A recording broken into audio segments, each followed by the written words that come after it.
नमस्कार, स्वागत है आपका न्यूज 80 पर। मैं हूं आपके साथ राहुल राणा। उत्तर प्रदेश में वैसे तो 9 सीटों पर उपचुनाव है, लेकिन सबसे ज्यादा अगर सियासी चर्चा किसी सीट पर हो रही है तो वो पश्चिम उत्तर प्रदेश की मीरापुर सीट है। वो इसलिए हो रही है क्योंकि ये सीट राष्ट्रीय लोकदल के खाते में आई, लेकिन यहां पर बीजेपी की नेता मिथिलेश पाल को जयंत चौधरी ने नल के सिंबल पर चुनावी मैदान में उतार दिया, जिसके बाद पार्टी के अंदर नाराजगी भी देखी गई। उन दावेदारों के अंदर भी नाराजगी देखी गई जो अपने आप को प्रबल दावेदार के तौर पर देख रहे थे। लेकिन लोग ये भी कहने लगे कि बीजेपी के सियासी चक्रव्यूह में अब जयंत चौधरी फंसते नजर आ रहे हैं। लिहाजा अब डैमेज कंट्रोल की कोशिश जयंत चौधरी की ओर से शुरू हो गई है। एक दिन पहले जिस टिकट को फाइनल किया गया, उसके बाद से पार्टी के अंदर इस तरह की अंदरूनी कलह मची कि पार्टी के कई नेता यहां नामांकन के समय मिथिलेश पाल के पास तक नहीं पहुंचे।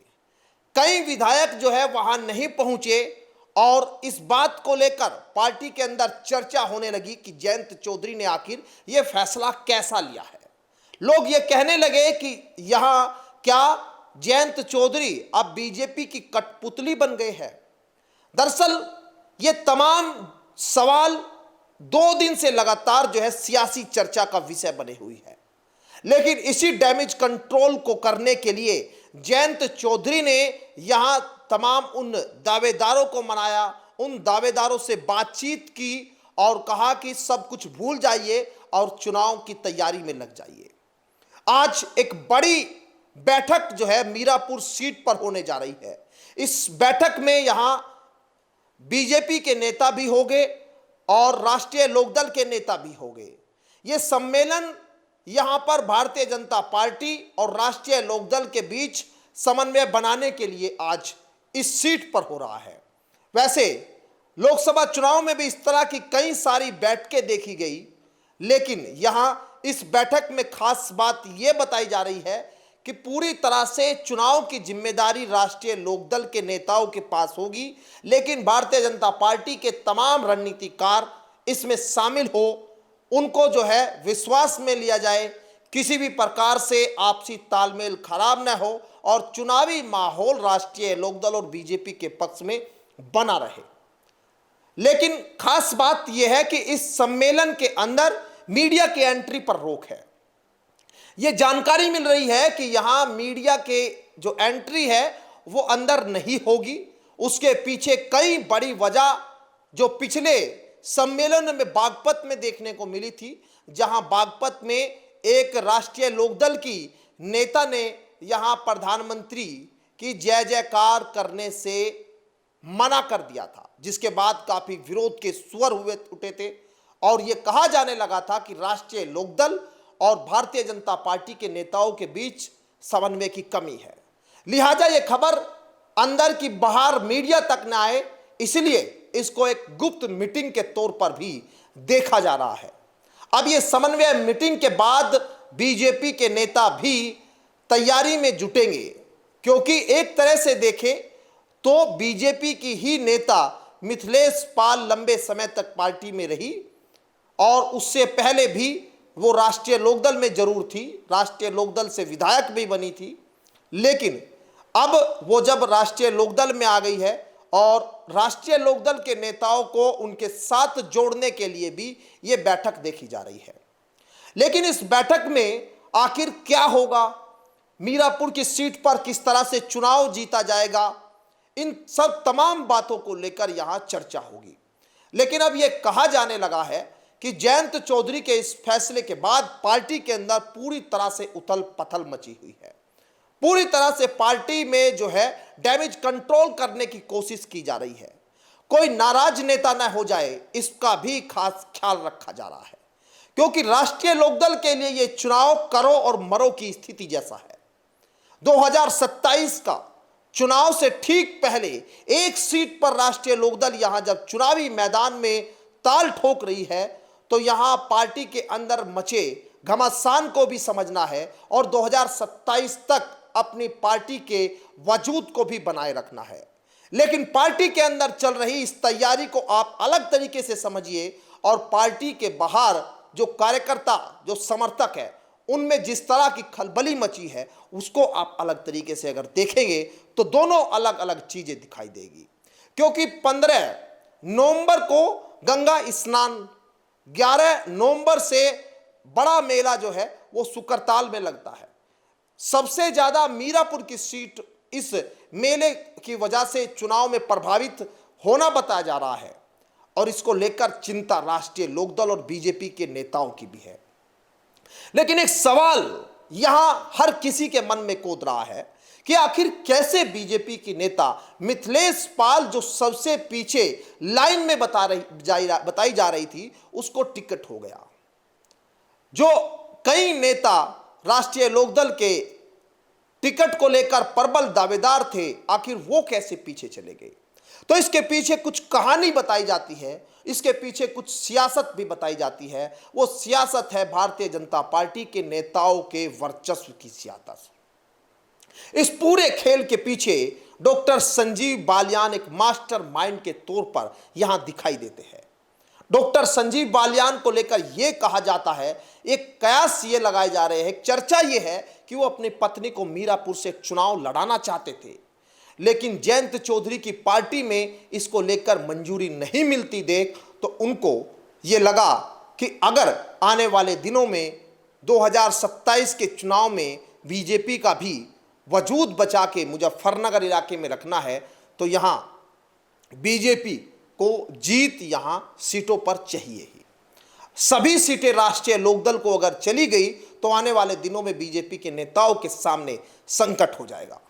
लिहाजा अब यह कहा जा रहा है कि संजीव बालियान के नजदीक नेता भूपेंद्र चौधरी बीजेपी के प्रदेश अध्यक्ष कहे जाते हैं, उनके और संजीव बालियान के बीच जो है ये बात फाइनल हो चुकी थी कि यहां बीजेपी के नेता को ही राष्ट्रीय लोकदल के सिंबल पर लड़ाने की सिफारिशें की जाएगी और हुआ भी वही। यहां पर डॉक्टर संजीव बालियान और भूपेंद्र चौधरी की बनाई गई रणनीति पर जयंत चौधरी को आखिरकार मानना ही पड़ा। यहां पर जयंत चौधरी को बीजेपी की नेता को टिकट देना पड़ा। इसके पीछे यह वजह नहीं मानी जा सकती कि यहां पर उस समाज को, पाल समाज को आगे करने की कोशिश जयंत चौधरी ने की है, जिससे तमाम उन वोटरों को साधा जाए जो बीजेपी के साथ भी है और जो कहीं ना कहीं राष्ट्रीय लोकदल की विचारधारा से जुड़े हैं भी।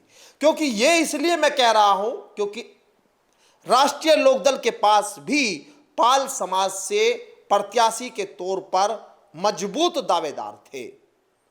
तो लिहाजा पार्टी ने जिस तरह से राजकुमार सागवान को चुनाव बागपत में लड़ाया और जिताया, उसी तर्ज पर यहां मीरापुर में अगर जयंत चौधरी के मन मुताबिक चीजें चलती तो वो भी इस सीट पर पाल समाज के प्रत्याशी को राष्ट्रीय लोकदल के ही पुराने मजबूत नेता को चुनाव मैदान में यहां उतार सकते थे।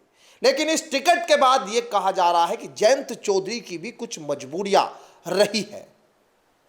संजय निषाद की पार्टी को बीजेपी ने टिकट ना देकर साफ एकदम से लकीर खींच दी, लेकिन जयंत चौधरी को सीट तो मिली, लेकिन यहां पर उनको प्रत्याशी बीजेपी से इंपोर्ट करना पड़ा।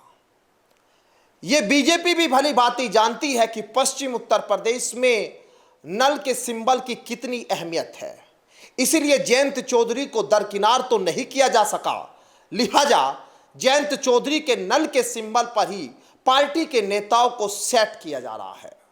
अब चर्चा सियासी गलियारों में यह भी हो रही है कि क्या भारतीय जनता पार्टी जयंत चौधरी को भी तमाम उन दलों की तरह अपने चक्रव्यूह में फंसा रही है। उन छोटे दलों को जिस तरह से भारतीय जनता पार्टी में कई दल पहले ही वो अपना दम तोड़ चुके हैं, उसी तरह से जयंत चौधरी को भी चक्रव्यूह में फंसाया जा रहा है।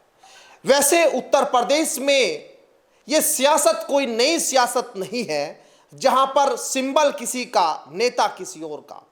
जयंत चौधरी जब समाजवादी पार्टी के साथ 2022 में चुनाव विधानसभा का लड़े तो तब भी कई समाजवादी पार्टी के नेता राष्ट्रीय लोकदल के सिंबल पर चुनाव जीत कर आए। कई नेताओं को चुनाव लड़ाया गया, लेकिन वो परंपरा बीजेपी ने भी बदस्तूर अब जारी रखी। शिकार अगर कोई हो रहा है तो वो राष्ट्रीय लोकदल के जयंत चौधरी इस पूरी सियासत के चक्रव्यूह में फंसते नजर आते हैं।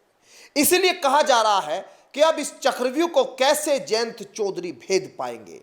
अब लेकिन लड़ाई सियासी है और इस लड़ाई में पार्टी को भी बचाना है। इस सियासी लड़ाई में यहां पर सीटें भी निकालनी है और इस सियासी लड़ाई में संदेश भी पॉजिटिव जाना है। अब डैमेज कंट्रोल कैसे किया जाए, इस पर अब धीरे धीरे तस्वीर साफ होने लगी है। लेकिन जयंत चौधरी अब किस तरह से यहां इस पूरे चक्रव्यूह से निकलेंगे, ये तो आने वाले वक्त में साफ हो जाएगा। लेकिन अब मीरापुर की सीट अगर राष्ट्रीय लोकदल ने जीत ली तो कहीं ना कहीं एक बड़ी कामयाबी राष्ट्रीय लोकदल के लिए भी होगी। लेकिन जिस तरह से चर्चाएं लगातार हो रही है कि पार्टी के अंदर कई नेता अभी नाराज है, उनकी नाराजगी आने वाले दिनों में अगर राष्ट्रीय लोकदल को नुकसान पहुंचाती है, राष्ट्रीय लोकदल को चुनाव में हार दिलाती है, तो ये साफ समझा जा सकता है कि आने वाले 2027 में भी बड़ा नुकसान राष्ट्रीय लोकदल को होगा।